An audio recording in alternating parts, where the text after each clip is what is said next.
Are you a fan of rock and roll? Does it get your feet tapping? It's time. Be sure to check out Rick's Rock and Roll Hour every Friday night, 7 to 8 p.m. Eastern and Standard Time on Studio B, right here at RevolutionRadio.com, where we get down and talk all things rock.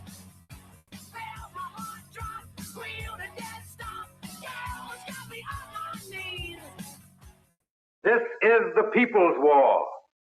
It is our war. We are the fighters. Fight it then. Fight it with all that is in us. And may God defend the right. Warning! Warning! We gotta stop them! They're gonna kill us all! See how the trouble you've started? Be they the government, be they industry, be they organized labor, be they anyone, or human beings. Time when the operation of the machine becomes so odious, makes you so sick at heart. You can't take part. You can't even passively take part. You've got to put your bodies upon the gears and upon the wheels, upon the levers, on all the apparatus to make it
I probably have my mic muted. See, you missed for 1 week and you're out of practice. So anyway, you read lips, right? You know everything that I said. Everything that I said. And that's all I have to say about that. Della Meows here and Flippy 2 and Old Lace. Who's Young Die? Young Die 1, 2 on YouTube? That's good. I like to have it. Now I have audio, right? Yeah, see, there we go. Now we have audio. Sorry, a little out of practice, and I didn't start loading up the show until 7:55 because I was putting headers on the V8 in the RX-7, and it was just at that point where they just fit, and I just got them torqued, and they look so good. I took pictures. You want to see?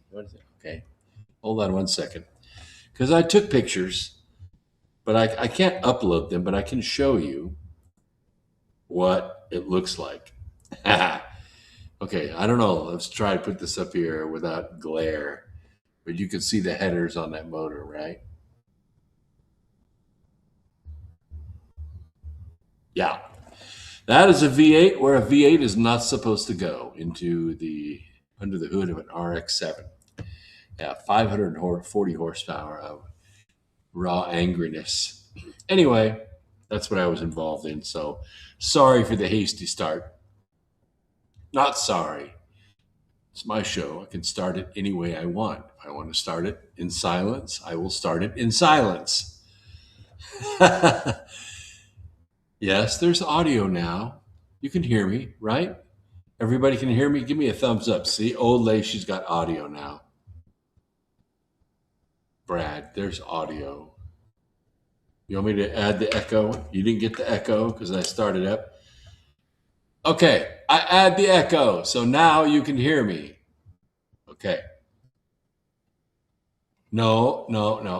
That's not a rotary engine, Lawrence. That is a 540 horsepower V8 under the hood of an RX-7. I know it's sacrilegious, but you know what?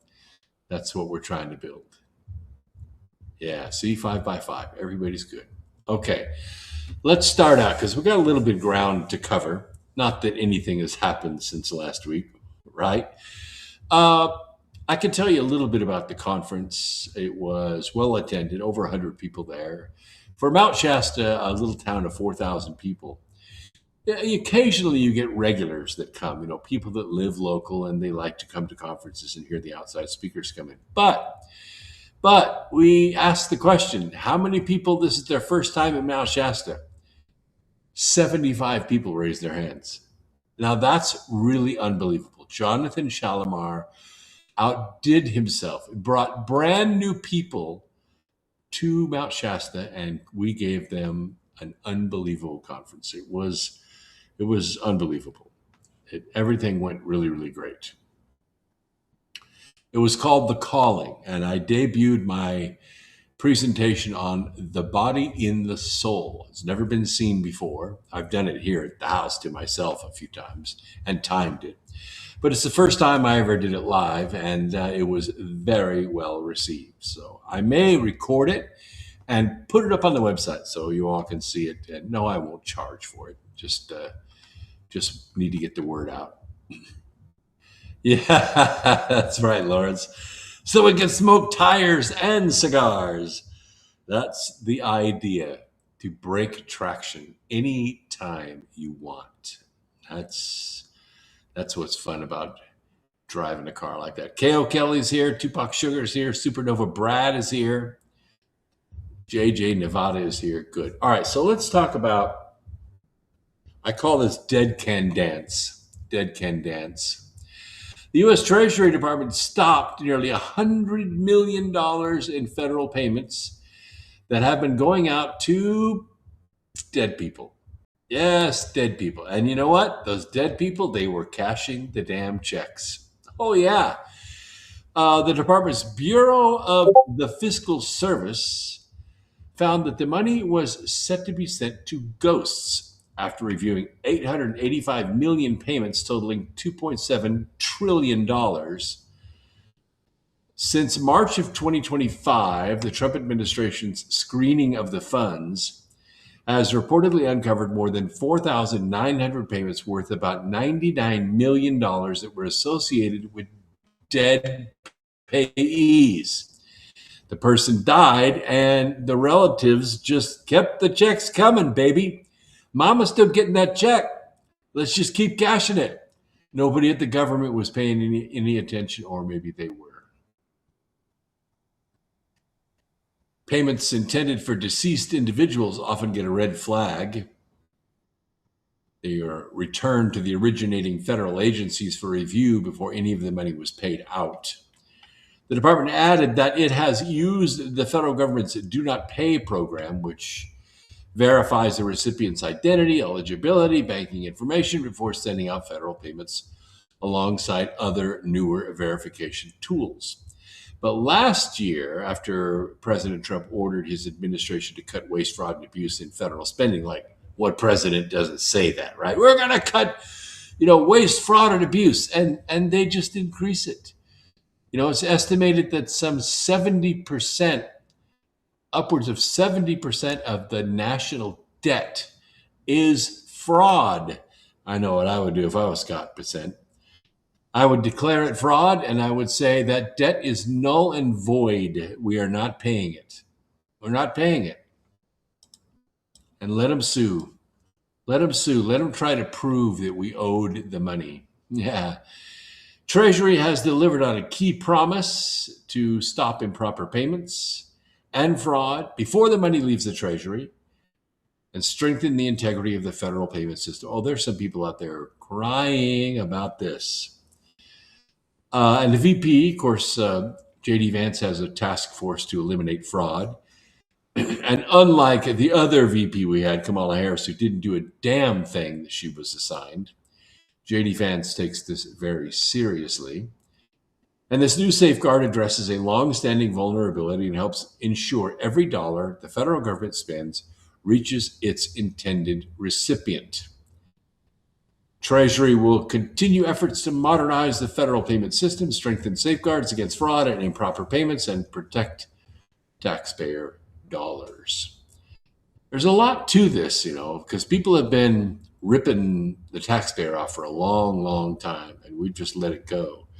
Of course, the people that usually let it go are the people that are benefiting from it. A lot of NGOs receive big fat checks, and it sounds very ubiquitous. NGO is very even and across the board, right?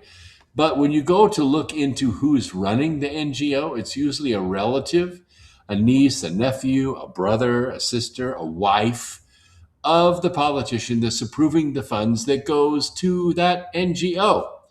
So the NGO in Chicago, for instance, that takes care of, let's say, immigrant children,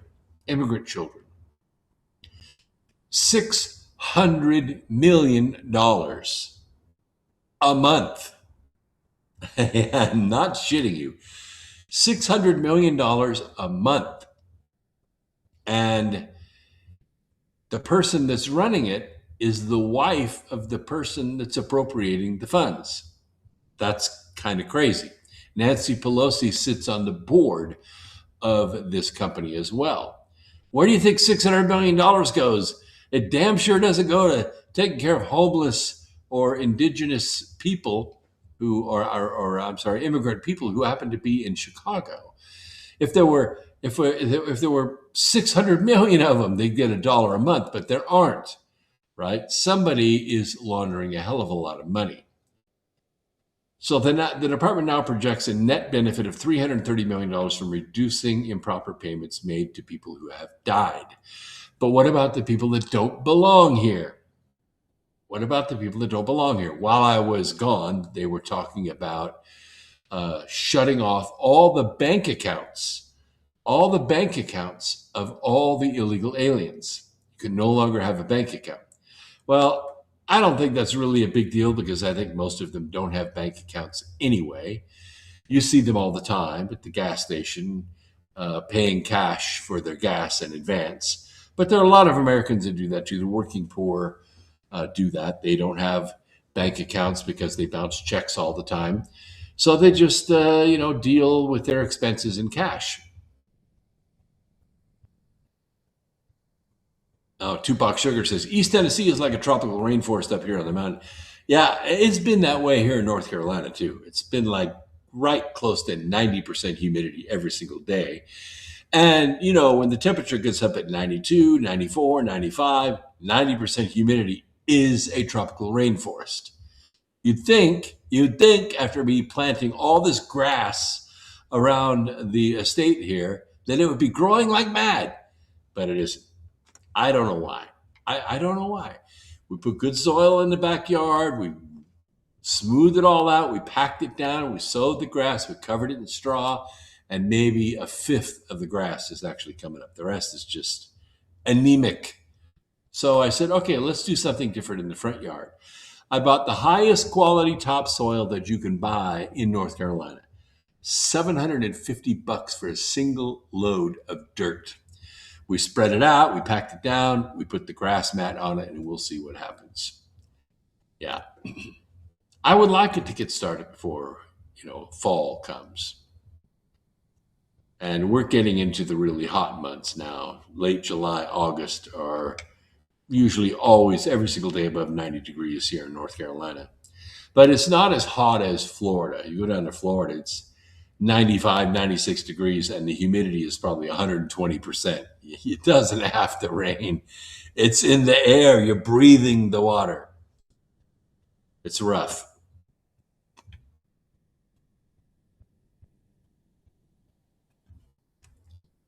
Old Lay says, God sent me an angel to save my life. I picked up some, there were several good speakers there, and some of them talked about angels and getting angels to work for you, getting angels to see after you and protect you and bless you. And one of the speakers was selling what they call angel cards. Now, these are not tarot cards. Tarot cards are based on the rule of 78s. There are 78 cards, and there's 56 of one type and then 22 of another type, and then the combination of those.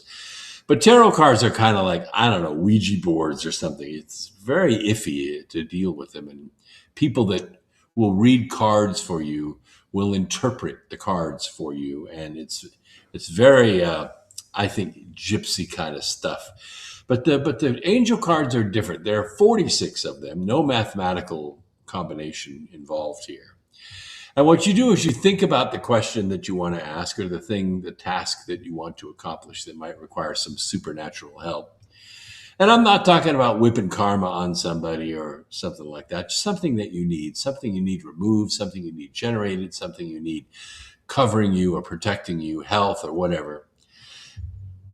And while you're thinking about the question, of course, you're shuffling the cards. And then you lay the cards out and you turn them over. And then you just go to the book and read what that angel is pertaining to. So I said, what the heck? I was kind of stuck because when I left here, I had no product at all. We hadn't had product coming in probably 4 weeks, trickling in here and there, but we were getting further and further behind. And it was frustrating to me. And so what I asked the angels to do is to make me invisible.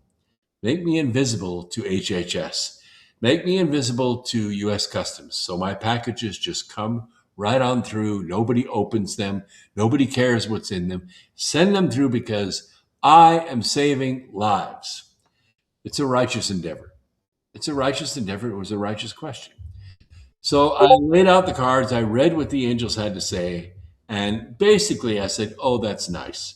But no, it was actually very pertinent to what I was wanting as an answer to my question. An hour later, I get a text message from my son, and he sends me a photograph in the text message of a stack of boxes that arrived with product. Now, you could say, oh, that's just a coincidence. Those boxes were already on their way. Were they? Were they really? Do you know that? It's just the way it goes. And I will say today, I went to the post office and shipped the biggest order that I have shipped in the 6 years that I've been doing this. So I hope that my cloak of invisibility via the angels is working. You want me to? I'm not going to go get the cards and show them to you, but what I may do is I may affiliate with the angel ladies, the ladies who made this presentation and created this wonderful art, and see if I can offer the angel cards on my website. You want me to do that? I would do that. I'll do that. I'll give it a 90-day run. And if you all like it, and I don't endorse things unless I try them first. I'll put it on there, and if you like it, that's fine. If you don't, that's fine too. I can make room for other things.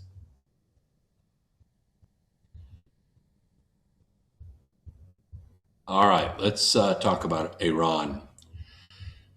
United States is going to continue to protect shipping in the Strait of Hormuz forever. Yeah, as long as it takes. That's what Marco Rubio said today. We're not backing down. Nobody's going to shoot at tankers. Nobody's going to shoot at container ships. Nobody's going to lay mines. Nobody's going to launch drones. And if it does happen, the consequences will be severe and they will be nonstop.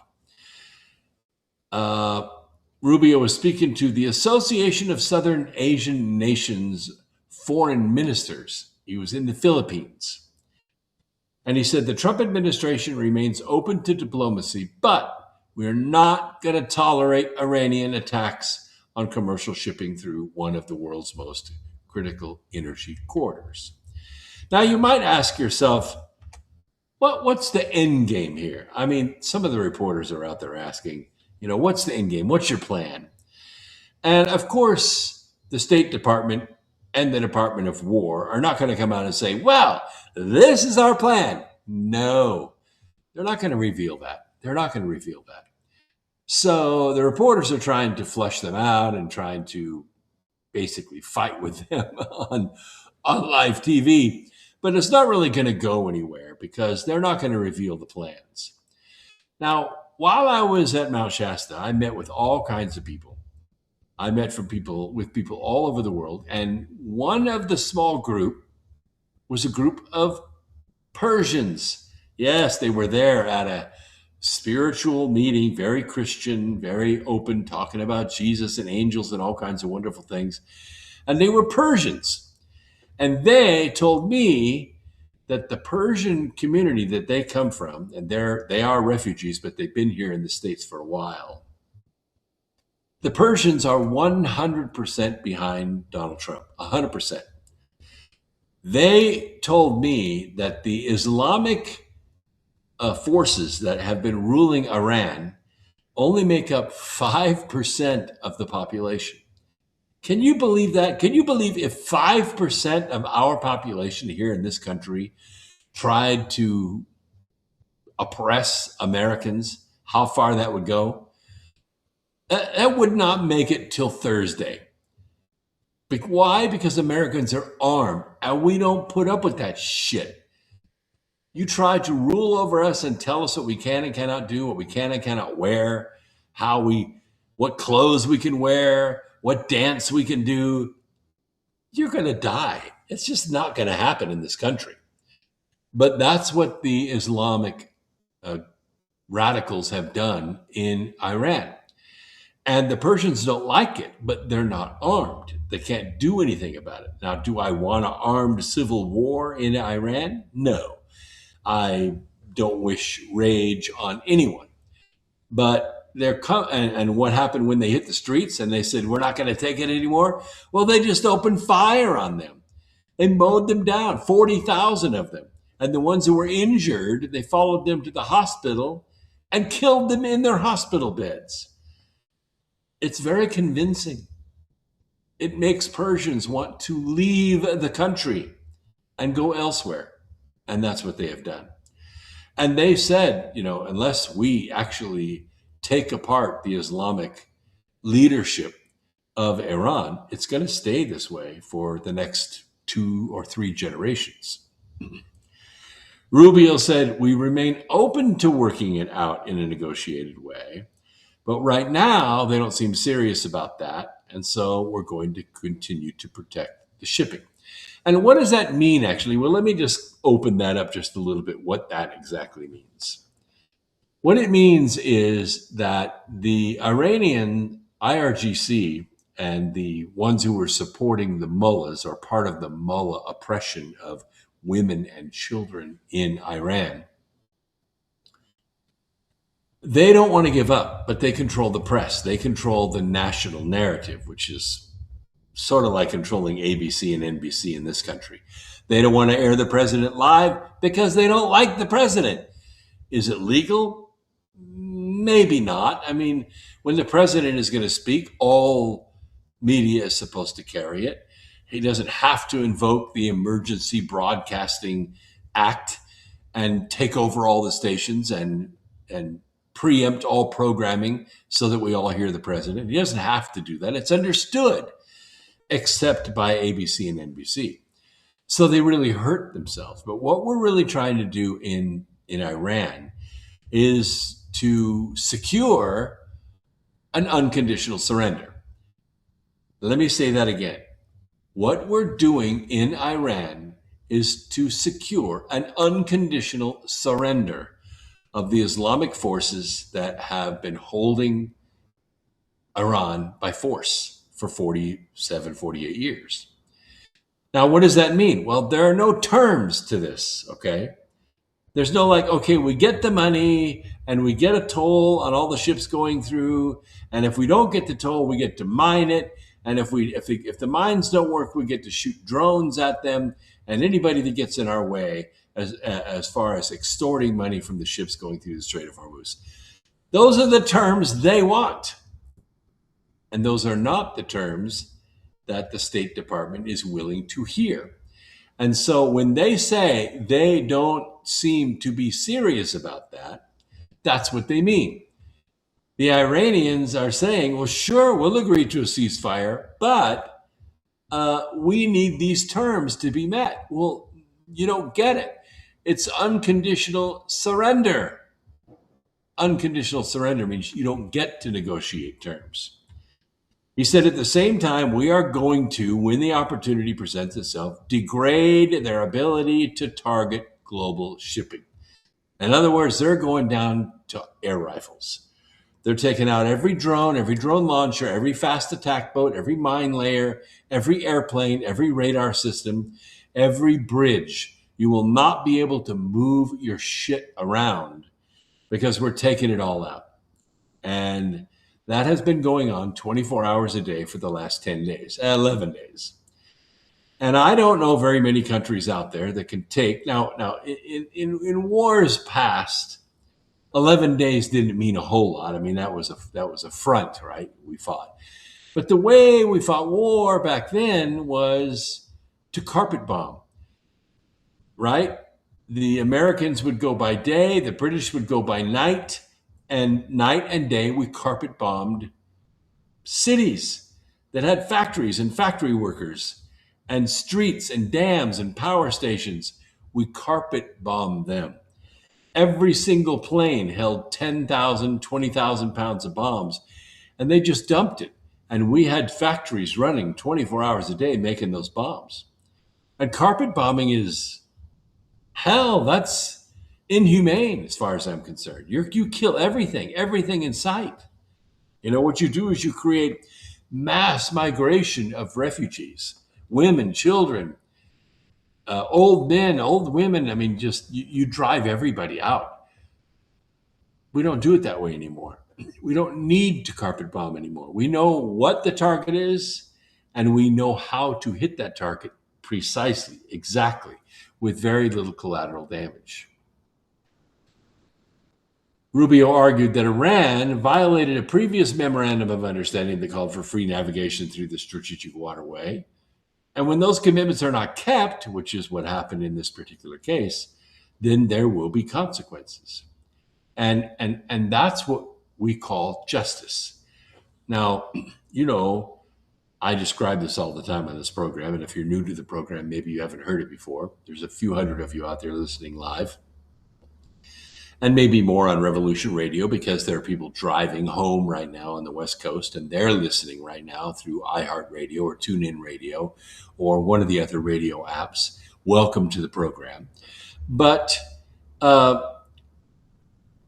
when we're talking about attriting the enemy, we're talking about breaking their will to fight. And we don't really want the collateral damage. What we want is the ships to be able to travel freely through the Gulf so that the other nations, Saudi Arabia, China, Oman, Qatar, they can all do business without having to bow to Iran. Well, how does Iran respond? They attack those countries.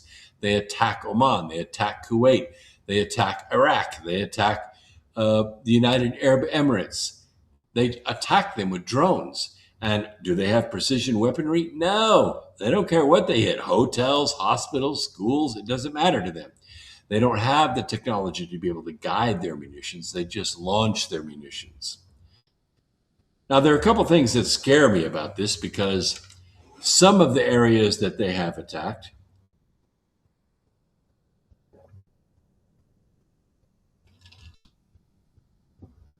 have been CIA stations. Now, you would call them American bases, but they're not really American bases. They're CIA stations that have Americans, among other nationalities, working at them. So the Iranians are targeting these and launching their drones and their rockets at those. Now, those stations have defense systems. They have Patriot missiles. They have people with machine guns. They have ground-based Aegis systems, which are very similar to what you see on naval vessels. They pick up something coming in on radar, traveling 100 miles an hour, which is a typical drone, and they just fire a Gatling gun at it and just chop it to pieces, several hundred yards away where it can't do any damage.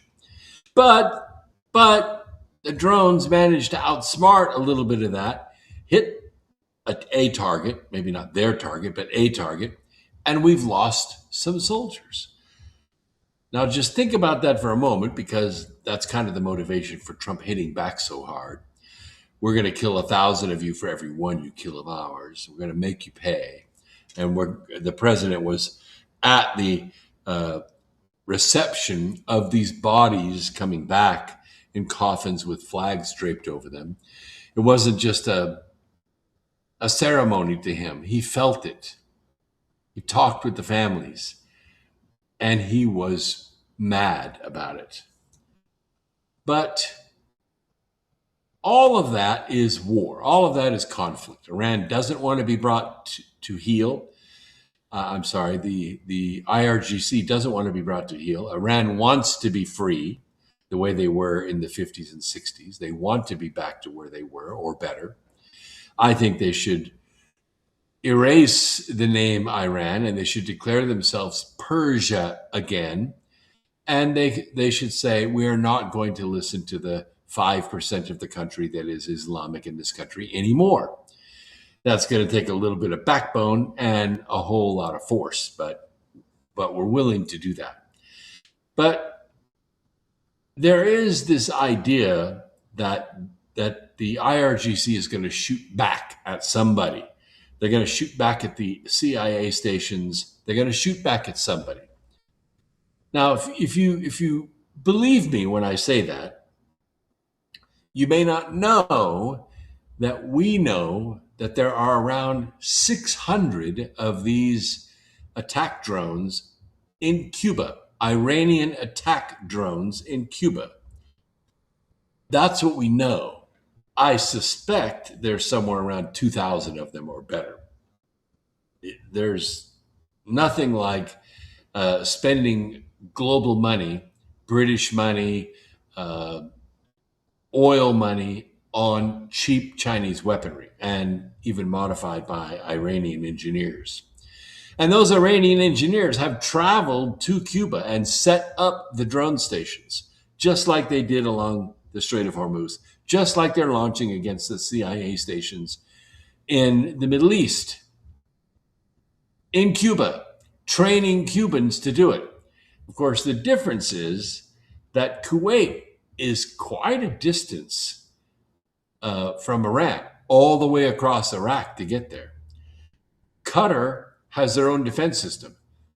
The UAE has its own defense systems, right? Saudi Arabia has its own defense systems, way further than 90 miles.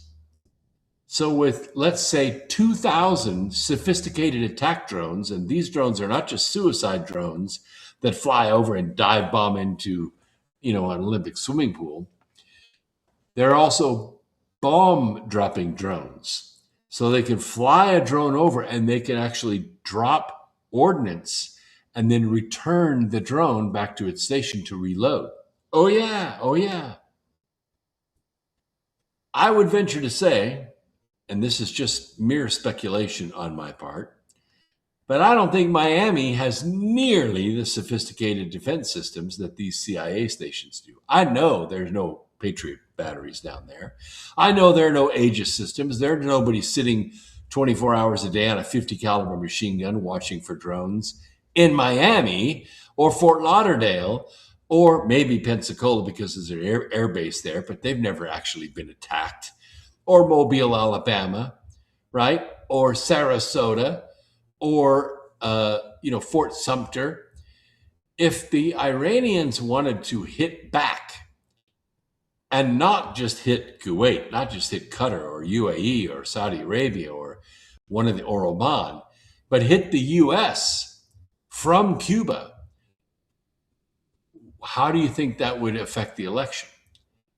How do you think that would affect? And when has the United States ever been bombed or attacked by an enemy on our own soil?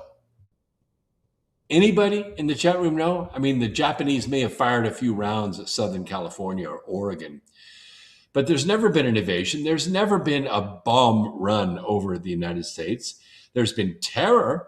We've had car bombs, truck bombs, fire bombs, fireworks. We've had, Lord knows, the sleeper cells we have in this country that have just been horrible in Kenosha, Wisconsin, and Seattle, Oregon, or Seattle, Washington. The stories go on and on and on. Dead cops, dead people, smashed stores, burned vehicles, right? The summer of love, right? Mostly peaceful protesting.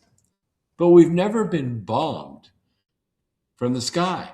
Nobody's ever flown a drone into San Antonio or into Dallas or into Houston. We've never had a refinery attacked.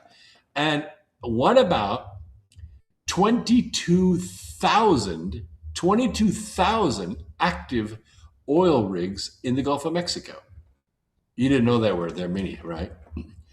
Not just the big ones, the small ones too, the ones that manage the pipelines and do minor drilling and do injection and stuff like that to keep the wells going. 22,000 oil rigs in the Gulf of Mexico, deep water rigs, 5,000 foot water, 6,000 foot water, 6,500 foot water. Do they have any defense systems? Do they have an Aegis system? Do they have a Patriot battery sitting up on the oil derrick? No. Any one of them bombed by a drone is going to burn for a month. It's going to burn for a month. It's going to be an ecological disaster. So then you think, oh, but there'll be retributions. We'll attack. Really? Really? We would attack Cuba? With Cubans there? Like, they don't have anything. The newest car in Cuba is 1962 Buick. Most of them are 1950s, 1940s. It's the poorest economy on the planet, Cuba is. They don't have regular electricity.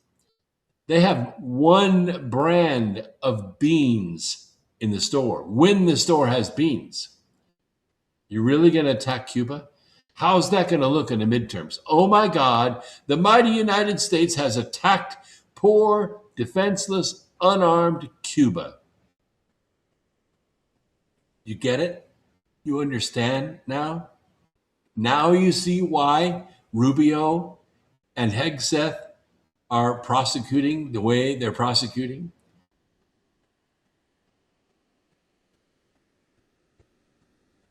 The secretary also defended President Trump's strategy, arguing Iran spent decades building missiles, drones, terrorist proxies, by the way, in Cuba as well, instead of investing in its people. Hamas and Hezbollah, these are terrorist organizations supplied by Iran, which were supplied by the U.S. I don't mean the U.S. I mean the U.S. State Department. I don't mean the U.S. State Department. I mean Obama. I mean Hillary. I mean John McCain. They were the ones supplying the British Empire. They were the ones supplying them. Who were supplying Hezbollah? Who were supplying Hamas? Why? Because they want to take down Israel. They want to take down Israel. Israel is the enemy. Oh, you don't believe me? Just ask them. Just ask them. Oh, they say they're an ally. They say it's the only democracy in the Middle East. Bullshit. They want to take down Israel. They do. So Iran has suffered a tremendous amount of damage to their military infrastructure. They spent 20 years taking every penny they have and not spending it on their country. They spent it on sponsoring terrorist groups that build up their missiles and their drone systems. With fighting continuing across the Persian Gulf, Brent crude climbed to roughly $95 a barrel today as investors weighed the possibilities of a prolonged disruption to one of the world's most important energy routes. I think probably what's going to happen in the next few days is you're going to see Kharg Island seized by American forces. Yeah, forces on the ground. Forces on the ground. Kharg Island is going to be owned and run and managed and cashed in by the United States of America. And the Strait of Hormuz is going to be free and open.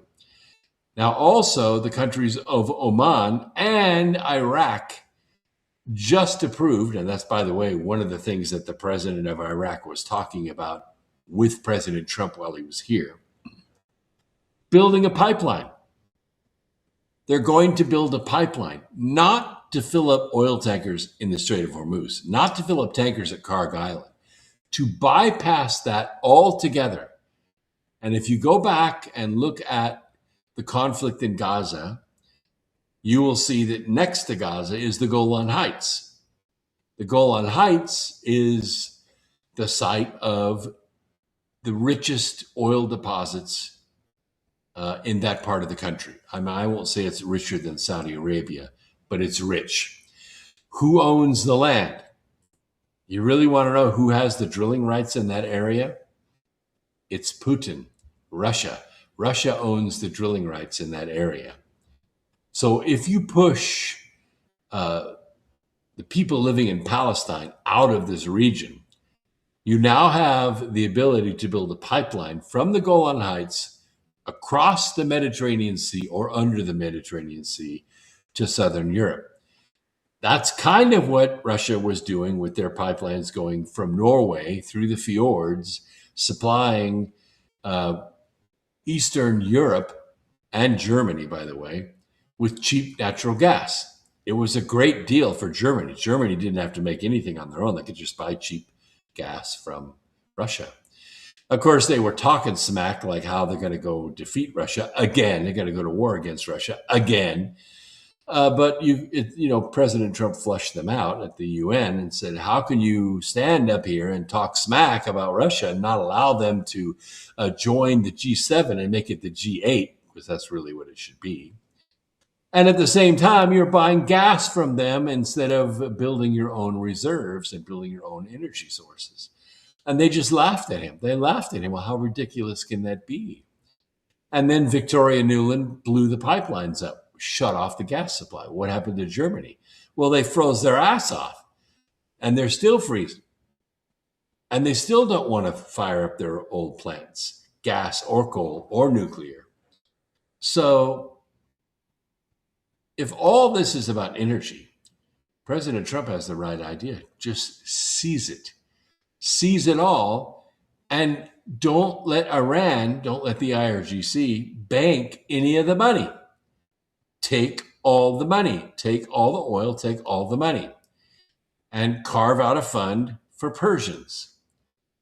Yes, carve out a fund for Persians and start doing in that country what we do in this country when we have a windfall.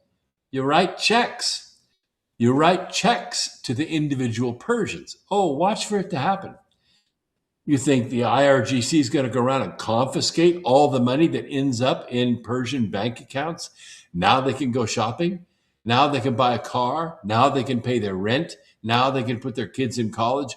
Really? You're going to go take that money?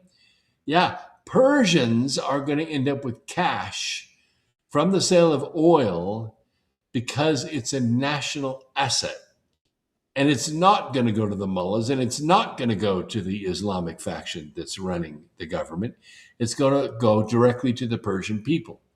Call it a Trump account, if you will. Call it a Trump account. I know it'll drive the left absolutely mad. They'll have blood coming out of their eyeballs. But watch for it to happen.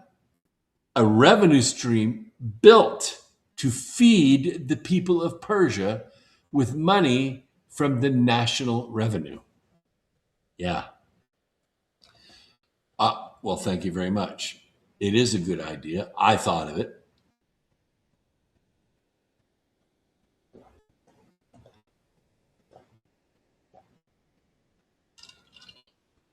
Yes, it's my idea, but I don't care about getting credit for it. I just want it to happen.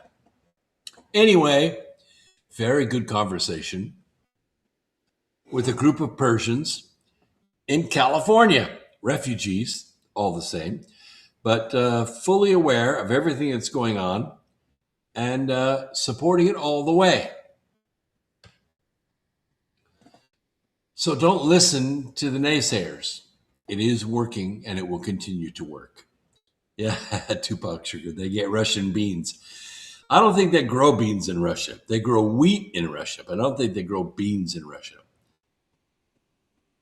It's not good soybean growing country. If you want soybeans, you want fruit like that, you have to go to Ukraine. You got to go to Crimea. What? Oh, okay. Well, I'll tell you what. I just drove up and back through the Central Valley. Miles and miles and miles of almond trees, tomatoes. Did you know that California, by far, not any state is even close, produces more food than any other state in this country? Yeah, way more than Texas or Nebraska. I mean, Nebraska, corn, Kansas, but they're little. They're little compared to California. I drove north through the Central Valley, all the way up into the mountains of Mount Shasta, about 4,000 feet, and all the way back. And you know what it looked like? It looked like Crimea. Crimea is a very arid area, but it is irrigated very well by a waterway, a man-made waterway that the Russians helped them build. Now, you'll recall that in 2014, when Victoria Nuland attacked and tried to assassinate President Viktor Yanukovych, he escaped with his life. He's Crimean. He was a charismatic guy, and he was trying to raise money for his country and establish a source of gas so his country could succeed. And they were accessing the New York Stock Exchange. A lot of things were happening here. The transatlantic banks stepped forward and said, sure, we'll put together a loan package for you, no problem. It'll be very generous. And the loan package was sitting there on the table, all 2,000 pages of it. And it all looked very good. Oh, but there's a couple things missing, Victor said. I'll tell you what I would like you to add to this agreement here, this banking agreement, since it's coming from the transatlantic banks. Ukrainians would like to have open visas with Europe. We would like to shop in Europe. We would like to travel in Europe. And the transatlantic banks said, screw you, no visas. Okay, well, this is, I'm understanding this, but I'll tell you what else we'd really like. We would like to be able to trade with Europe directly. And we would also like you to not put your airplanes and your missiles, your NATO missiles, in our country, in Crimea. And the transatlantic bank said, screw you, no deal. We'll put our planes where we want to put them. We'll put our missiles where we want to put them. And by the way, if you default on this loan, we will repossess your damn country. And so Viktor Yanukovych said, this does not sound like that great of a deal for us. And so Putin stepped up and said, Viktor, let me tell you what we will do for you. We will give you the loans that you're looking for, and we will give you cheap natural gas so that you can keep your country warm and you can be successful. Well, Viktor, being Crimean and most of his people Russian, been Russian since the year 865. He said, I like this deal, and you're not repossessing my country or loaning the money. We all speak the same language here. Okay, so he signed the deal with Putin. And that's when Victoria Nuland moved in and tried to assassinate him. And he escaped with his life. And that's when they moved in with their snipers and killed 100 Ukrainians in the middle of the street, shot them right in the neck, piled them up in the street. And of course, the revolution, this uprising, this color revolution had been going on for about 9, maybe 12 weeks. I was watching it on the news, but not much news. Not much news. And that made John McCain and John Kerry and Victoria Nuland furious, because what they wanted was national news. They wanted American momentum so that they could attack Russia directly. And when they assassinated in the massacre in the middle of the street, they got their national news. And of course, they got to say who did the killing. Oh, it wasn't U.S. Army snipers on the roof. No. They got to shape the narrative, and they made it their way. And so they took over the country. And Joe Biden ran that country from 2014 all the way until he was taken out of office. And you think to yourself, when Barack Obama was putting together his running mate, well, he needed somebody white, somebody everybody knew, yeah. But he could have picked, a Clinton for that matter. He could have picked Hillary Clinton. But no, he picked Joe Biden because Joe Biden had Ukraine. Joe Biden was the president, the de facto president of Ukraine, and he had access to all that laundered U.S. money, billions of dollars. And that's why he ended up as vice president. Unfortunately, he couldn't keep his brain together long enough to take the mantle. And as we have seen recently on national television, that split screen again with Trump on the left and Biden on the right, he didn't have to say anything. He didn't have to do anything. That split screen lost that election so bad. Joe Biden was so bad on that split screen, nobody could cover up. No amount of Adderall could cover up what he was on that screen. It was so bad that the Democrats themselves said, holy shit, we can't go forward with this guy. We have to drop him as the nominee. We have to move Kamala Harris into his place. We got to take all that money that's in the Joe Biden war chest, and we need to switch it over to Kamala. And somebody, one of their staffers said, but don't you think we better, have an election, have a primary? No, we don't need a primary. You're already here. You're the woman for the job. And she didn't take the bribe. She didn't take the bribe and walk away. Her ego said, sure, I'll do this. I'll take this over the finish line. I'll take one for the team. Right. She should have taken the bribe and walked away. Of course, it would have been way, way worse. because Adolf Newsom would have taken her place.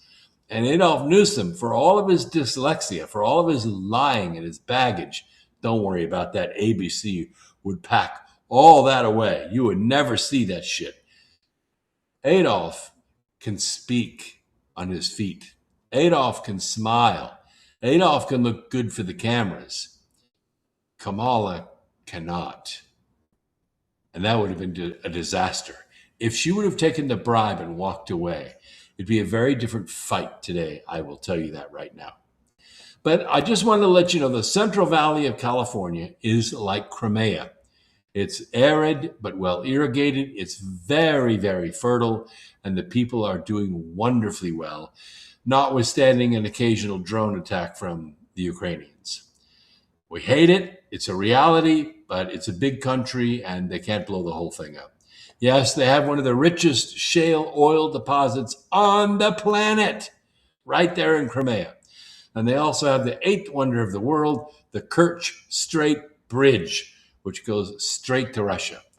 And thousands of people every single day drive to Russia with no visa, and Russians drive to Crimea with no visa, and trucks and trains and everything going back and forth. It's a $2.2 billion bridge, and it's amazing. All right, we'll take a quick break. Yeah, that's right, JJ. Women will vote for Adolf's hairdo. Isn't that crazy that they will vote for somebody like that? Yeah, it's crazy. Yes, silver and gold have been going back up because people are backing out of the banking system again, and they're putting money into commodities. I might talk a little bit about that after the break. I don't want to sway anybody one way or the other because I'm making other investments right now. But we'll be back after the break. Please don't go away. We'll be back after this.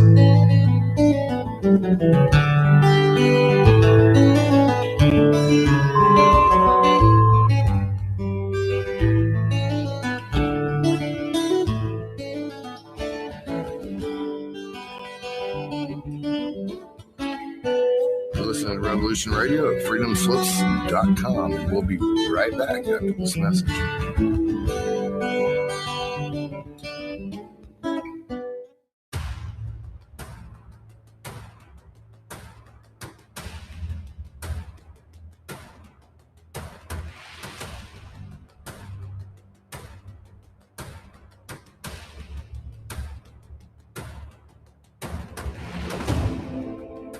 Tune in to the Family Industrial Complex podcast here on Revolution Radio, Studio B, every Wednesday, 4 to 6 p.m. Eastern Time. Get fit, empowered, physically, mentally, and spiritually.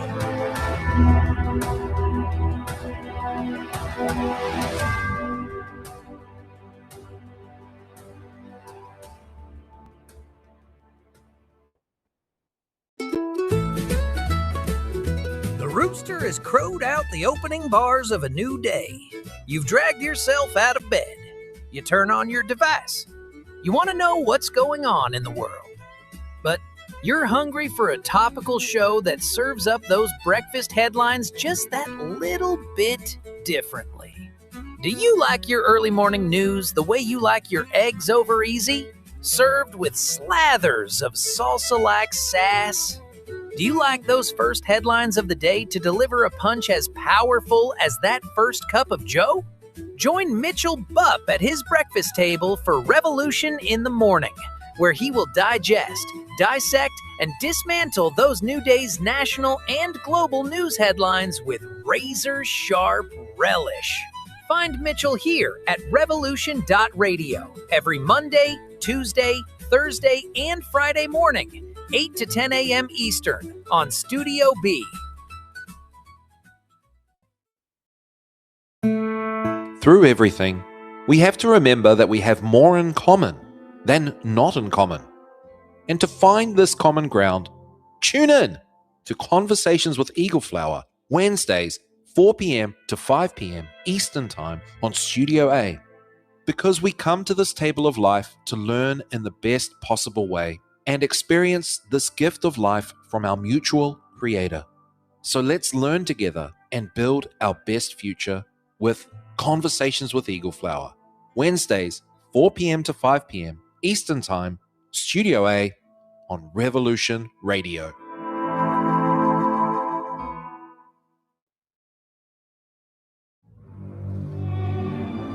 I will defend myself against their tyranny. Number 3 is my radio broadcast. I'm squarely in front of the public all the time, and they all know what's going on. For we are opposed around the world by a monolithic and ruthless conspiracy that relies primarily on covert means for expanding its sphere of influence. Hello, my name is John Wayne, and I do a broadcast here at freedomslips.com, revolution.radio, called The Unequivocal Truth, DEFCON 1. Freedom and fear are at war. And folks, I assure you, we are in Defense Condition 1, as we journey perilously through this paradigm that we currently reside in. And I ask that you join me every Saturday, 8 to 10 p.m. Eastern Standard Time for The Unequivocal Truth, DEFCON 1. But you'll never surrender.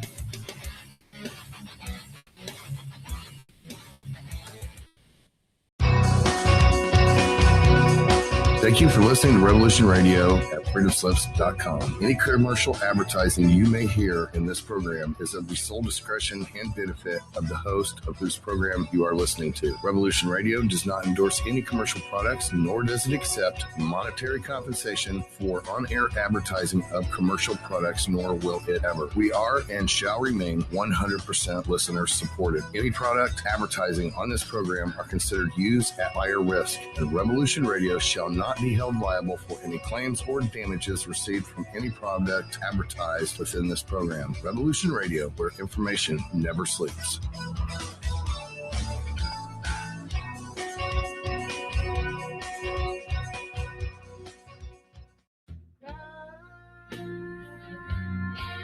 Thanks for hanging in there while we took that short break.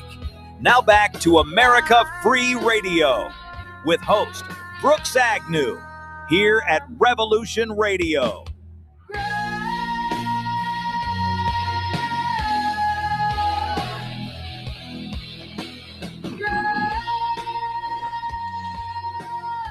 Thank you so much, Revolution Radio, for that great station identification. I just wanted to switch my other camera so you can see this. These are the angel cards I was talking about. Okay, so the box looks like this. And if you open the box up this way, you get a book which has all of the different angels and descriptions and what the individual blessings of that angel are. But I'll just take out some of the cards here so you can see. The workmanship is really good. Gold leafed, gold inlays, and the cards are really beautiful. All of the angel descriptions are great. These are really heavy duty card stock. Really, really well done. So I'm just asking, you can send your interest in the contact form on my website. You can see the link right up there at the top. All I'm asking is, if I make an affiliate relationship with the Angel Ladies, would you like me to offer these cards on the website? I will do it for about 90 days, and you can take advantage of it. Just opening that up for you. All right, let's also go to my website. Those of you that are listening by audio, the website is at brooksagnew.com. We're just going to click on this link right here. What it's going to do is take us to my website, which is brooksagnew.com. You'll know you're in the right place because there's my picture. It says I'm Brooks Agnew. It's no clearer than that, right? And it's a very simple website. 2 buttons basically on the cover. One is get my free newsletter, which is pretty straightforward, right? It's free. That means it doesn't cost anything.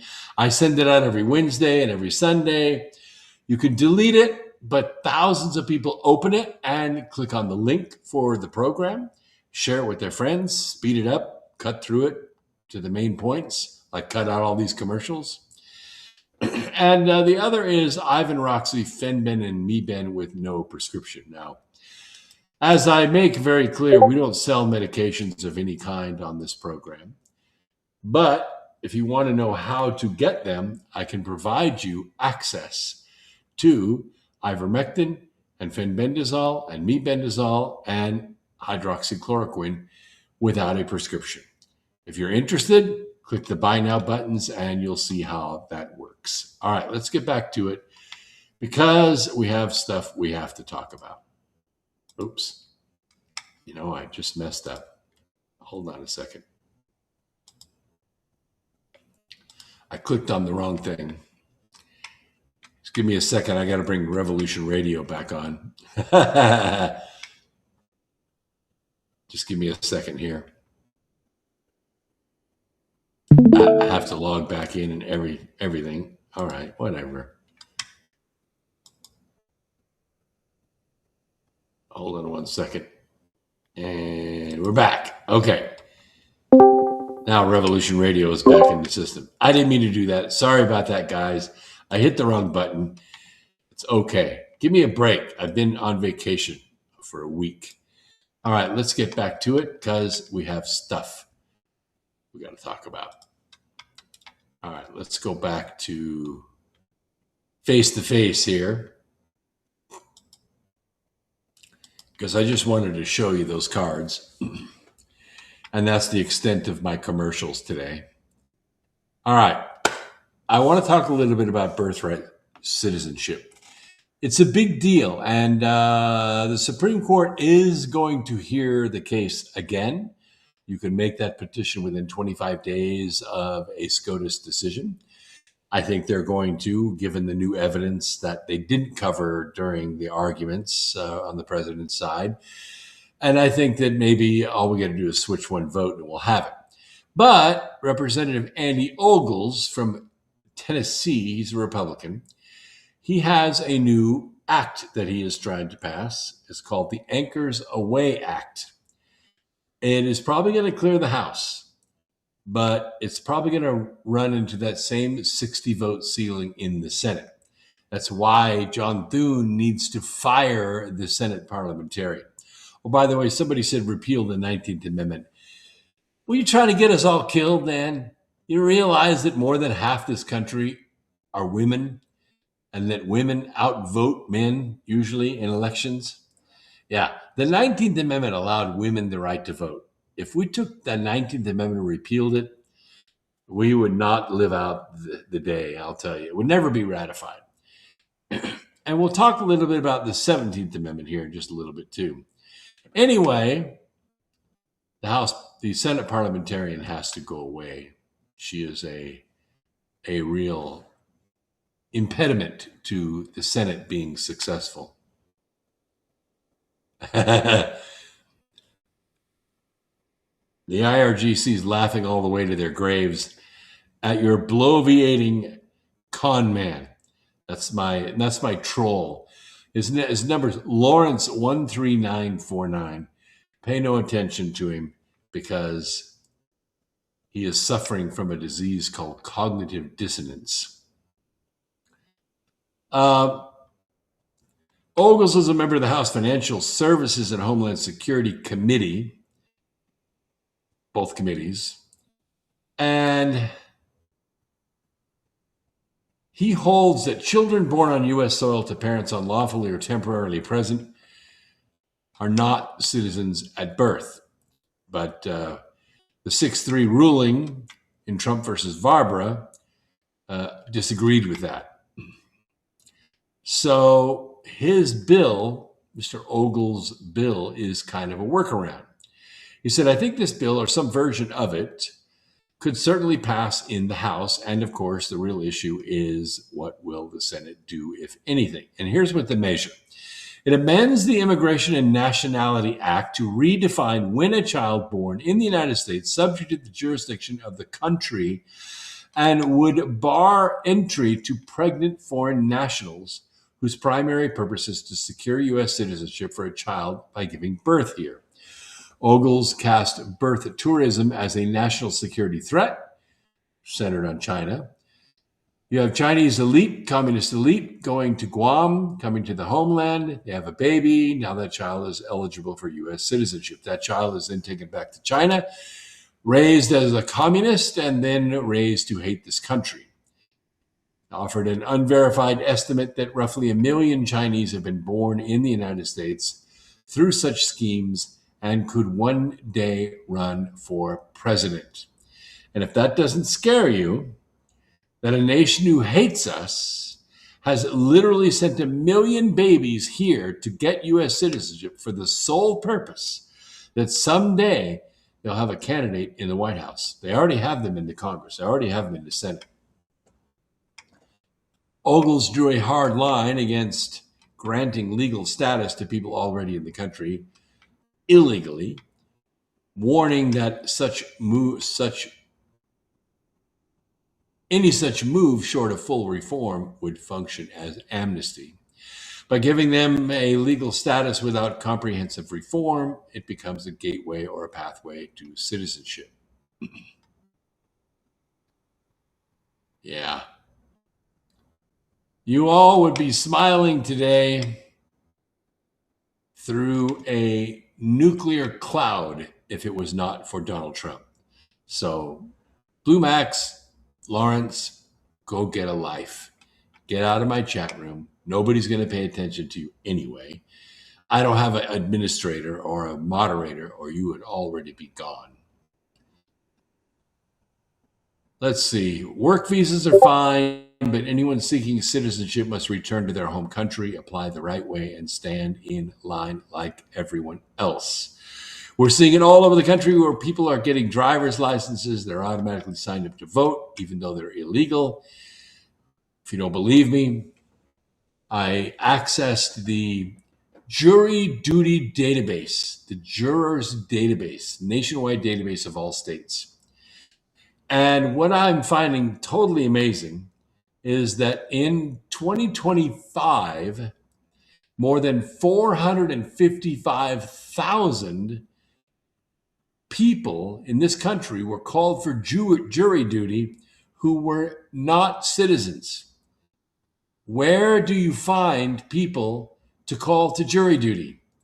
You get them from the voter registration logs. That's where they come from. If you register to vote, you are going to get called for jury duty sometime in your life. 455,000 of them in 2025 were called to serve jury duty, and they were illegal. They were not supposed to be here in this country. And yet, they were on the voter registration. And those are just the ones called for jury duty. More than enough to swing a national election, let me tell you. Ogles said the fix is in to return to the framework that preceded the 1965 Hart-Celler Act, which overhauled national origin quotas. We had a fairly simple immigration system where we had quotas and we knew who was coming here. We had background checks and those sorts of things. Maybe we'll return to that. Maybe we will. I don't know. What is the history? What is the history of birthright? We've covered it a few times. I want to touch on it again because the news media isn't going to tell you diddly shit.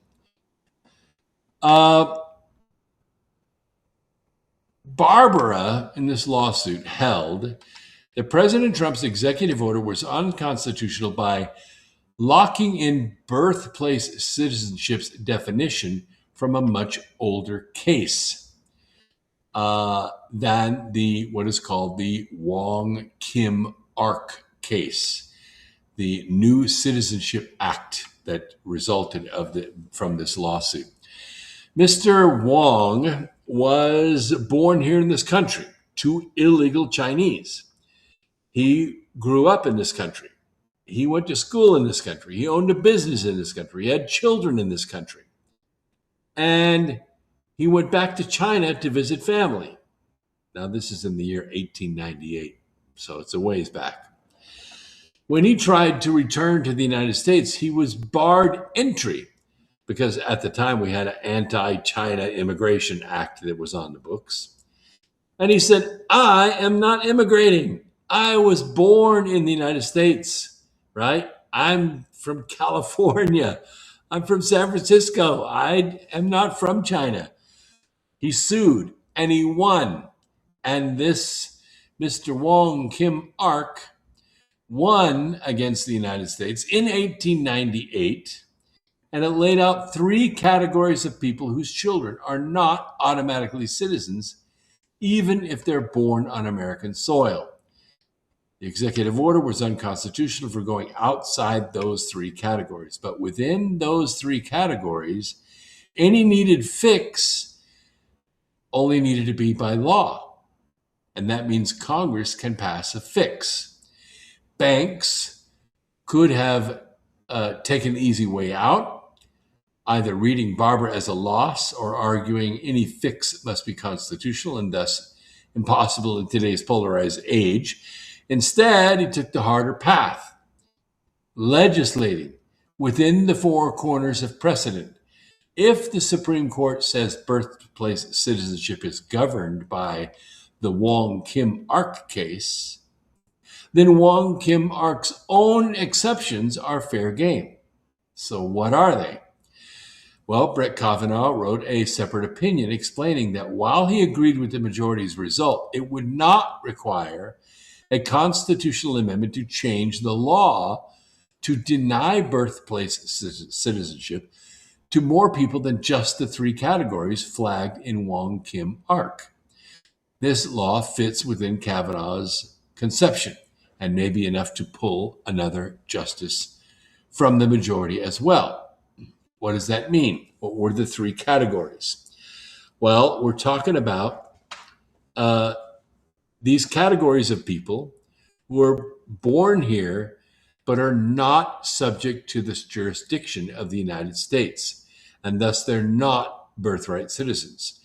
Those 3 categories are the children of diplomats, members of the Indian tribes, because they're born on reservations, obviously need special accommodations for that, and the children of enemies within and during a hostile occupation of American territory. Those are the 3 categories that were defined in the Wong Kim Ark case. And even Justice Sotomayor, and believe me, she is no friend of President Trump, acknowledged in last year's Trump versus Casa Inc. Win for President Trump that children born of alien enemies in hostile occupation fall outside the guarantee. No serious thinker questions that, even under Wong Kim Ark. And children born of alien enemies may be excluded from birthplace citizenship.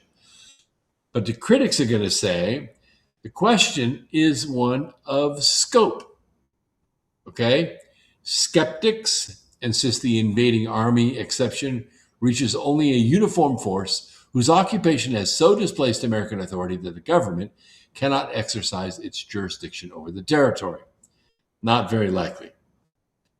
On that view, the exception requires a foreign flag over the courthouse before children become ineligible for foreign citizenship. No, we're not talking about a gay pride flag.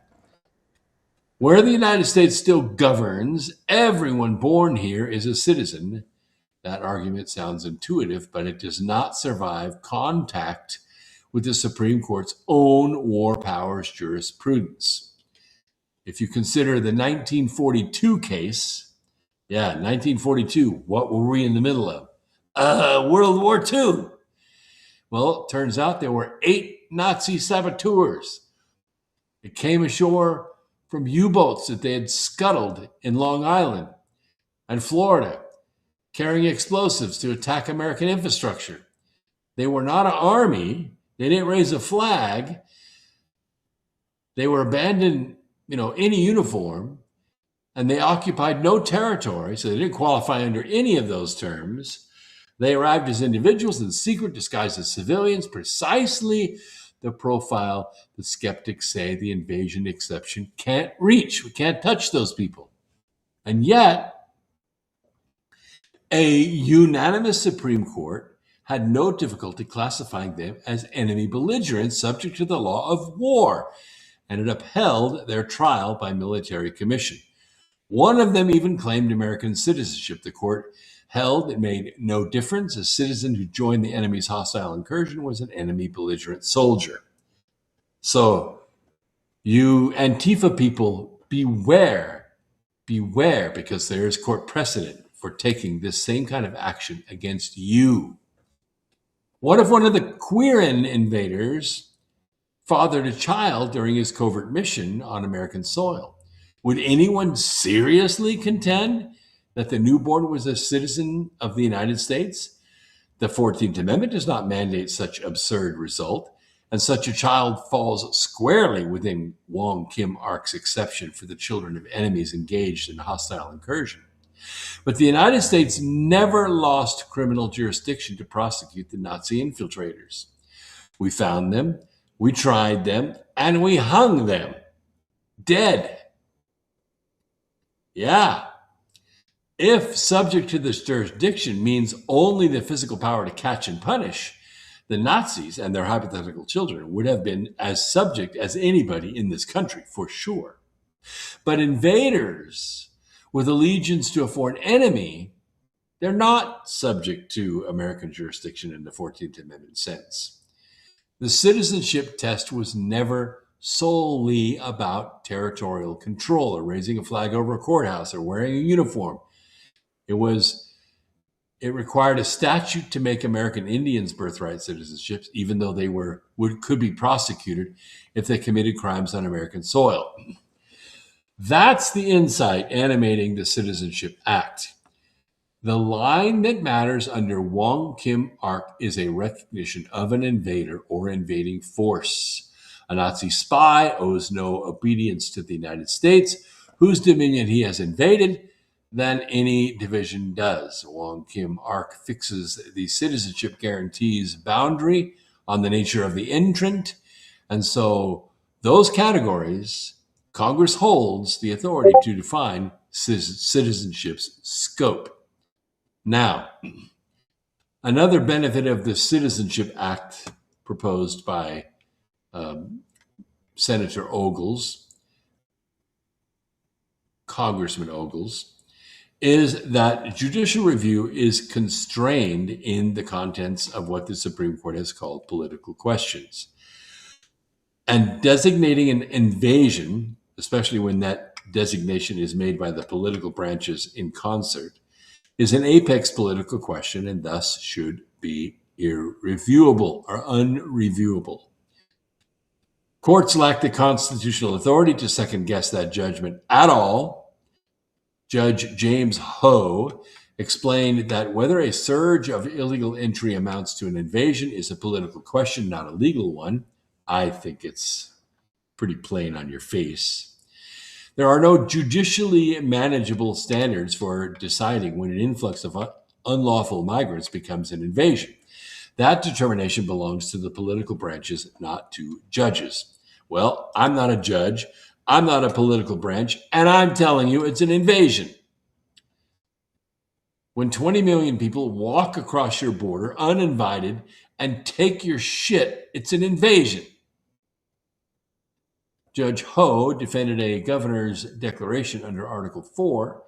His point applies with even greater force to Congress, which holds the exclusive naturalization power and shares the duty to repel invasion. Did they? No. They abdicated their duty. If a governor's invasion finding lies beyond judicial scrutiny, a congressional finding that is reasonable on its face and grounded in the record of mass unlawful entry is stronger. The act is ultimately a judgment the Constitution assigns to Congress.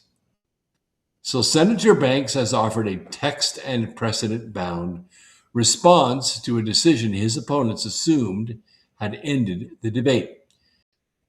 The Supreme Court reaffirmed its reading of Wong Kim Ark. Reasonable people can try to reverse that decision, and they should, and they will. But until then, Barbara wrote a map, and Senator Banks is sitting in the driver's seat all ready to hit the road.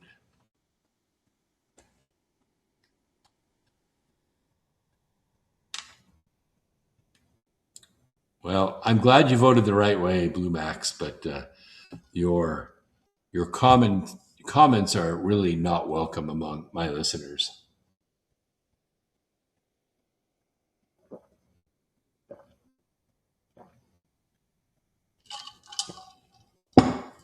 See, even Tupac Sugar calls you blue Marxist, not Blue Max.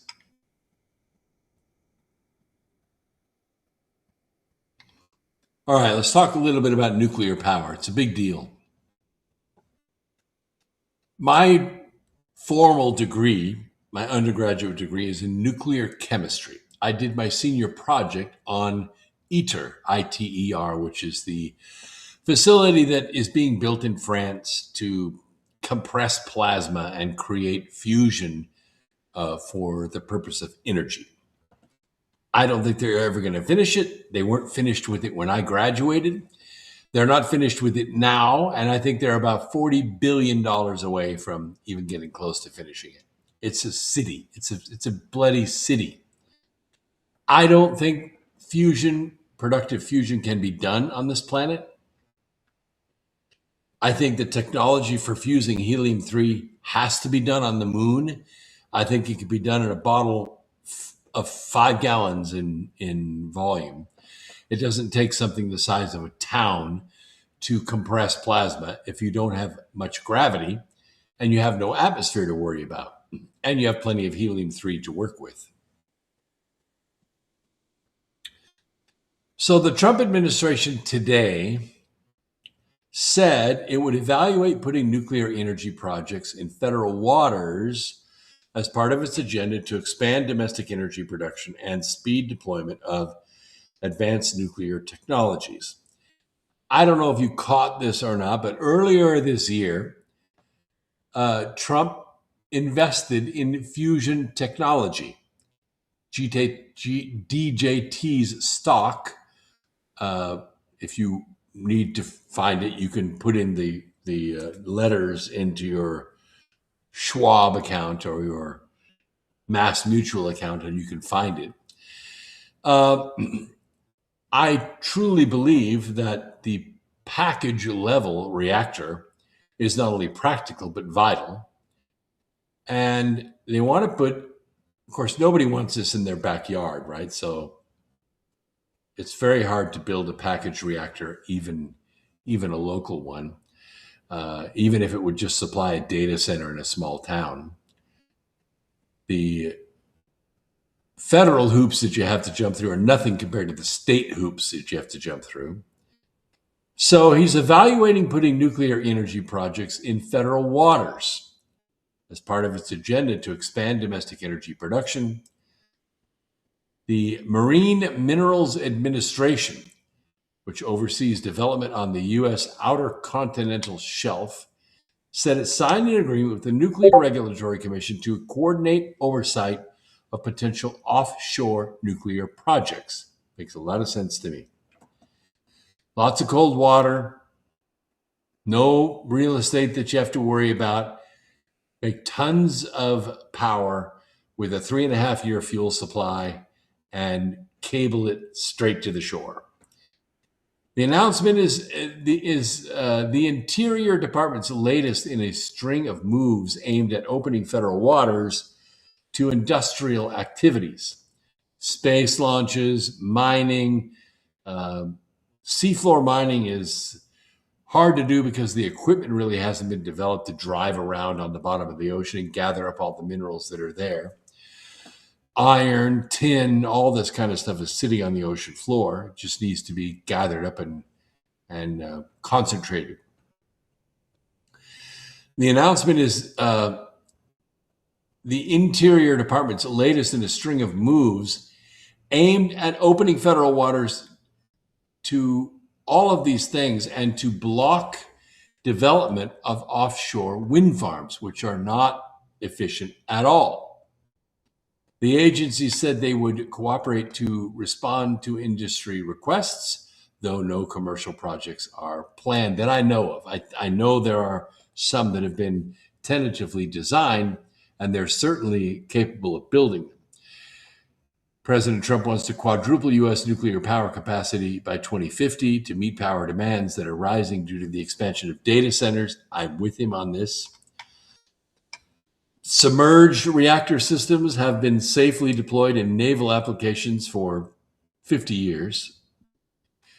And they're reliable, they're safe, they're repeatable, they're a great source of energy in demanding marine environments. There are nuclear-powered ships and subs all over the Navy. The administration did not immediately respond to a question about whether the agencies would consider the national security implications of offshore nuclear plants. The Interior Department has cited national security concerns, such as radar interference, as a key reason for stalling the nation's nascent offshore wind sector. Wind energy is a disaster. If you go to Holland, you can see for yourself. Fly into Amsterdam and look at all of the windmills out at sea. Thousands of them. Only about 1/10 of them are working. The rest have broken down. That's crazy. It's crazy. In separate announcements this month, the Energy proposed to lease 31 million acres off the coast of America's Samoa for seabed mining, and said it was considering the OCS for space launch and reentry infrastructure. It's close to the equator. It makes a lot of sense. The Environmental Group Center for Biological Diversity said the effort would harm U.S. oceans. Nonsense. If anything, it would help the U.S. oceans. The Trump administration seems to have a never-ending store of terrible ideas for mistreating ocean life, blah, blah, blah, blah. This is Nick Katkevich, an oceans campaigner at CBD. He's crazy. I remember going bonita fishing in Southern California. I'm trying to remember the name of the town. It has a power plant there, and the power plant uses the ocean for its cooling tower water. And it warms the bay just a few degrees, from about 72 to about 75 degrees. But the bonita love it. And so if you want to go bonita fishing, it's a great place to go. Great place to go. And bonita is fun to fish for. It's like fishing for king mackerel, but you can do it from a dinghy.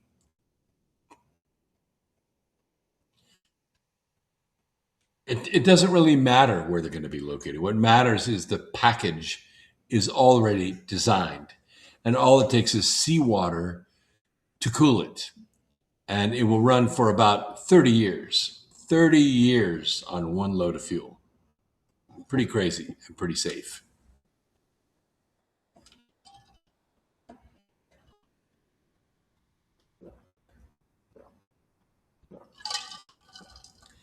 I know, Flippy 2, you want to say that wave energy and current energy is practical. In a way it is, but it's nowhere nearly as powerful, efficient, or reliable as nuclear power. Just to give you an idea what we're talking about. Let me turn around here. Yeah, that's on the other side here. Hold on a second. I need something as an example. It's up high. Hold on.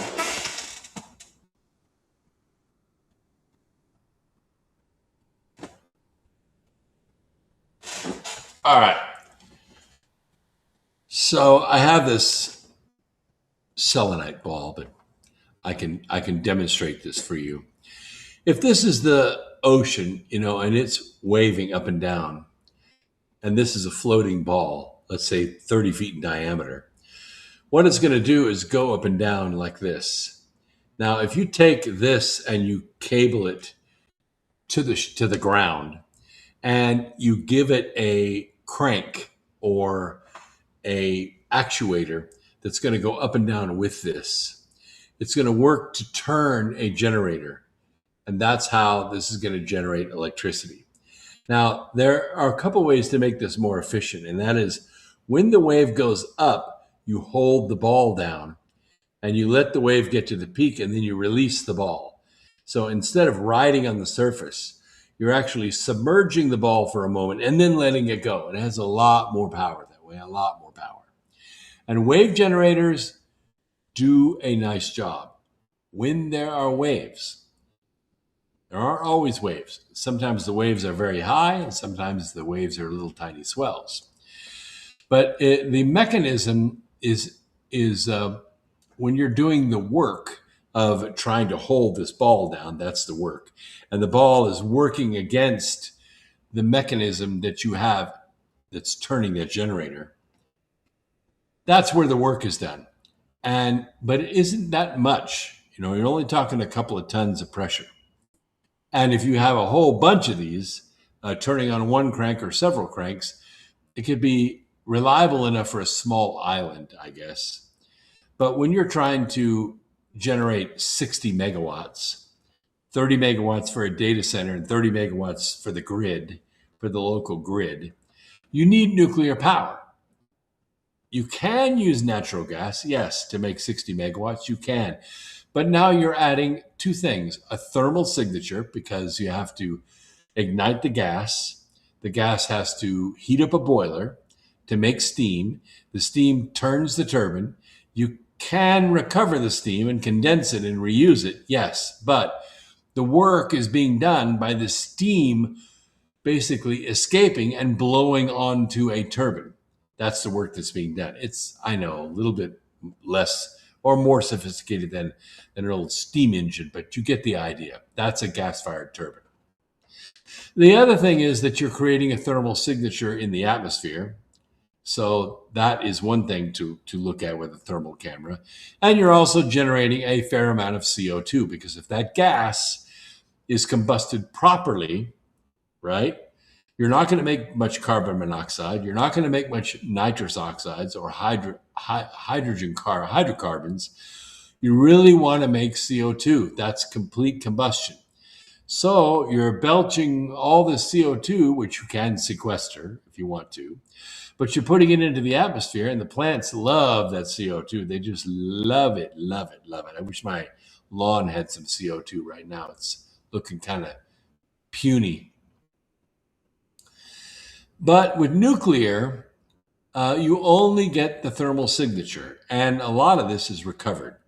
Like aircraft carriers, generate probably 30 megawatts to run that aircraft carrier and all the electrical systems on the ship. And it runs it for 30 years, and it doesn't release any steam, no heat whatsoever. It's all recycled. You warm up the seas a little bit like peeing in the ocean when you're driving the boat around, but that's about it. I think it's a great idea. I have been a proponent for years. I went to Amsterdam and spoke at the New Energy Conference, and my proposal for low voltage local supply, by low voltage I mean something like 14,400 volts or 38,800 volts, but not the 141,000 or 161,000 that you see on the high tension lines. That's what's being generated by the nuclear power plants. Something lower, something in the mid-range. So 13.8 can be split down to 4160, can be split down to 440, 220, and to homes, right? And that can be done locally. So that means that we don't have to draw power here in North Carolina from Miami or from, some other state. Or if we have a surplus, we put it back on the grid because we get dark before countries west of us. And so their thermal load is later than ours relative to the planet. And so we can send them our excess electricity that we're making at night in the heat of the day when they need it for their air conditioning systems. But that's the grid. And that's very difficult to manage. And if you generate more electricity, you think you're just going to throw it on the grid and sell it to Duke Energy or sell it to PG&E. It ain't that easy, because that's all three-phase power. Three-phase power, all 120 degrees out of phase with one another, right? If you generate power and it throws on one of those phases, you have to balance it with the other two. Somebody else has to put power on that degree, and somebody else has to put power on that degree. And guess what? Somebody has to juggle all that, because if you don't, you end up with what's called a power factor. So if you're sending that energy, for instance, to a manufacturing plant, and that manufacturing plant has a lot of, let's say, punch presses or lathes or some kind of machine that uses a big motor to twist steel or stamp something, like a hood or a wheel or something like that. Those motors all put back EMF onto the system. And so their starters, that is to say the panels that run those electrical motors, all have tons of capacitors in them. They're called power factor capacitors. And what they're designed to do is capture that back EMF, either shunt it or store it and use it locally. Otherwise, that power factor goes right back on the grid, and the efficiency, if I send you 1,000 watts and your power factor, let's say, is 80, that means you're only 80% efficient. That means that I'm sending you 1,000, but you're only able to use 800. You're going to be billed for the 200 anyway. In fact, the supplier is going to fine you because your power factor is not 90% or higher. You see, it's very complex to do. But if you have low voltage, local supply, you're not worried about so much that back EMF going back onto the grid. You're not worried about balancing the three-phase as somebody is manufacturing electricity over here with a windmill, and somebody over here with a solar panel, and somebody over here with a steam generator. You're not balancing those phases. You're trying to manage it all so it stays pretty equal. You don't have to worry about that. If you're doing low voltage local supply, you can supply it in three-phase from that generator. And then you can divide it up. You don't have three-phase at your house. You have single phase, 220 volts, right? 220 volts AC. And then you step that down to 110 in your house. And that's just the way we are in this country. We don't use 220 volts for electric shaver. We have 110 volts or 120 volts, but not 220. So that low voltage local supply could be used and used very efficiently and safely. And that's what Trump is proposing. When you're talking about building offshore power, you're talking about sending that power back on shore. You're not going to send that power to Kansas City. You're not going to send that power to Denver, Colorado. You're going to power LA. You're going to power San Francisco. You're going to power Oakland. You're going to power Sacramento. You're going to power Houston or maybe Dallas. That's a little bit ways away from the coast, but you get the idea. These can be placed in areas where coastal areas can use that electricity and really reduce the load on the grid.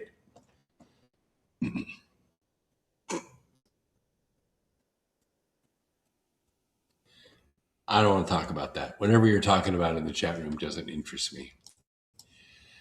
My good friends are over on Foxhole. I got Mad Hat is there. Vader 369 is there over in Pennsylvania.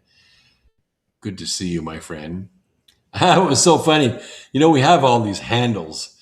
You know, there's another troll in the chat room, and I'm not going to give him any kind of recognition.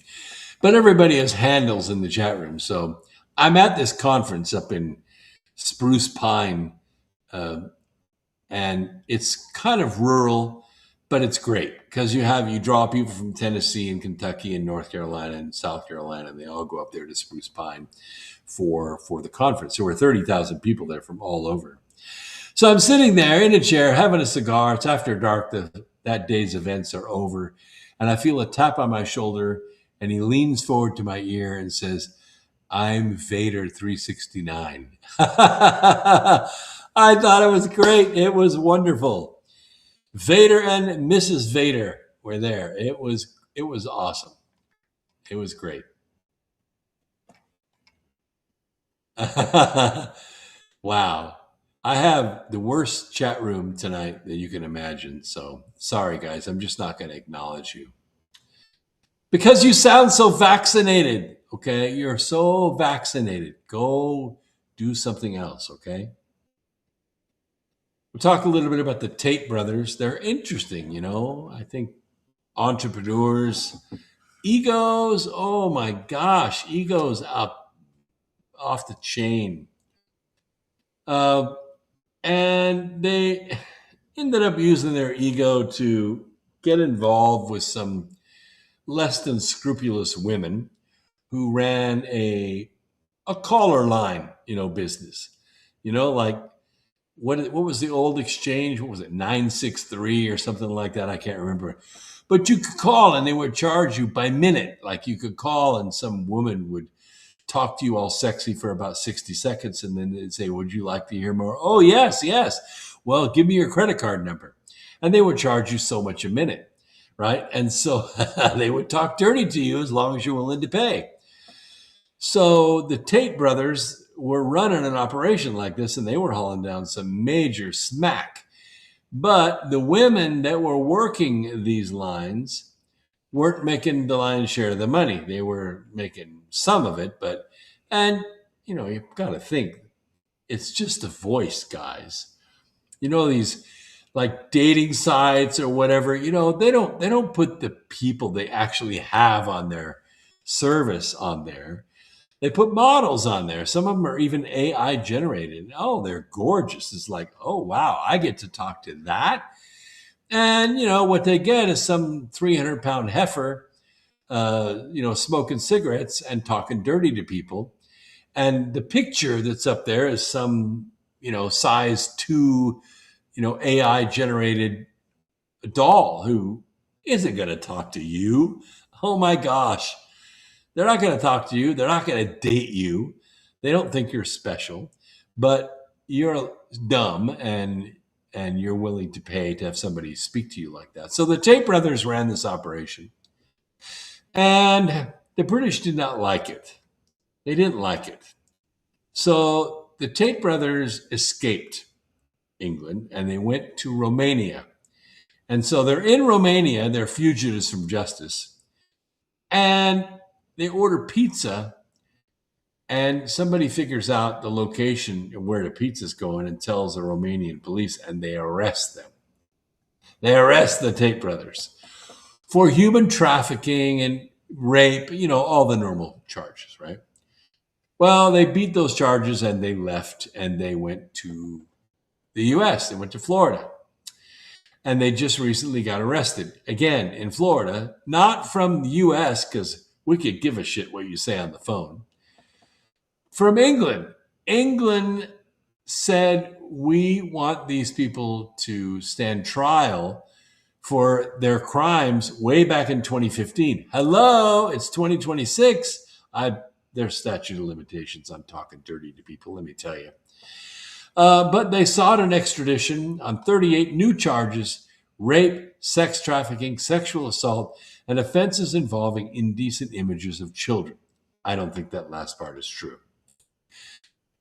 Anyway, the additional allegations bring the total number of charges they face in the UK to 59. They want these Tate brothers because they're billionaires and they want their money. They want their money. And the Tate brothers are very arrogant. I mean, talk about toxically masculine. They're like way off the chain.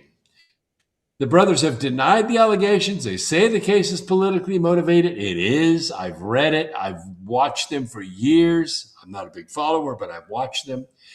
Their attorney's name is Joseph McBride. He said they will contest the extradition request in federal court. Under U.S.-UK extradition treaty, a federal magistrate judge must first determine whether Britain's request satisfies the legal requirements for extradition. If the judge certifies the request, the case is referred to Secretary of State Marco Rubio, who has the authority to approve or deny the transfer. Now, Rubio's kind of busy. He's a busy guy. He doesn't want to pay attention to the Tate brothers, I will tell you that. Yes, he has the legal authority to block the extradition. But where is the political sauce for this, right? Where's the political will? Tate brothers are not popular. I mean, they're known, but nobody's going to go to bat for the Tate brothers. You're not going to see tons of character witnesses show up at the court. And the extradition proceedings come as the brothers continue to face separate criminal charges in Romania. I was already telling you about that. Prosecutors there charged the Tate brothers in 2023 with human trafficking, rape, and forming a criminal organization to sexually exploit women. The brothers have denied those allegations, and I would deny them as well. Romanian authorities early this year lifted travel restrictions that had prevented the brothers from leaving the country while the case was pending. Their arrival in the United States drew attention because of their connections to several conservative political figures. They donate a lot of money. They're an ally of President Trump, even though President Trump doesn't really recognize them. It fuels speculation that the administration could seek to prevent their extradition. A hearing is scheduled for July 27th in a few days in federal court. A judge will consider whether the United Kingdom's extradition request meets the requirements of U.S. law. And if the request is approved, the matter will be sent to, you guessed it, Marco Rubio for final decision. The British case is separate from the criminal proceedings in Romania, which remain pending. No rape took place. The fact that these women worked for the Tate brothers, I think, is a poor choice of careers. But, so's OnlyFans, right? There are girls that wait until they're 18 years old, and on their 18th birthday, they open their OnlyFans account. They shoot 20 or 30 videos. Hang on, I think we lost our connection. Hold on, we'll reconnect. They shoot 20 or 30 videos, and they don't have to be with any man. They don't have to touch a man. They don't have to see a man.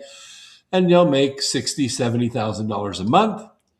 And next thing you know, they're buying a house. Wow. If you type in all caps, it's like yelling. And I hate that you're doing that in my chat room. So if I had a moderator, you would be gone. We don't tolerate that kind of language here. All right, let's talk a little bit about the 17th Amendment. I had mentioned that I was going to talk about that. Now, the 17th Amendment allows senators to run for election at large, okay? Wow, you are just dominating my chat, so I'm going to turn that off. I don't know what to do about it. I don't have a moderator, so I can't block you. So there's really nothing I can do. Let's see. Is there something I can do to this guy? I don't know.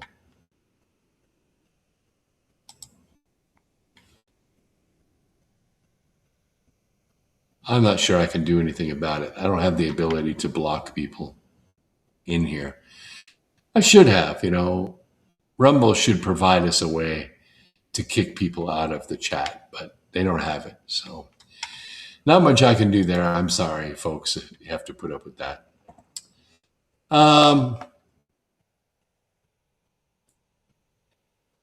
Senators were chosen by state legislatures. They weren't really running for election at large.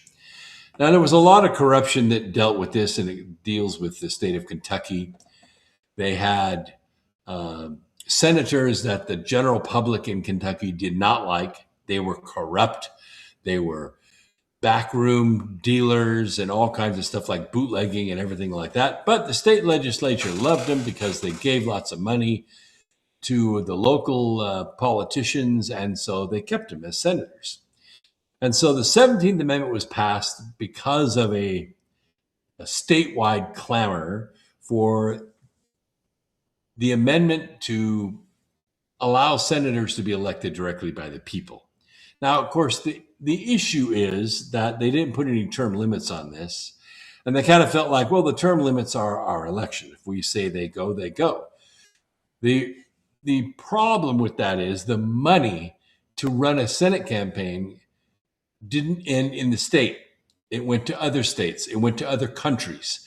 And senators raise $200 to $300 million to run for that seat. But by the time they raise that money, they're not beholden to anybody in that state. They're beholden to the people who paid for them to get that office. And so that's the downfall of the 17th Amendment. Now, it could be fixed.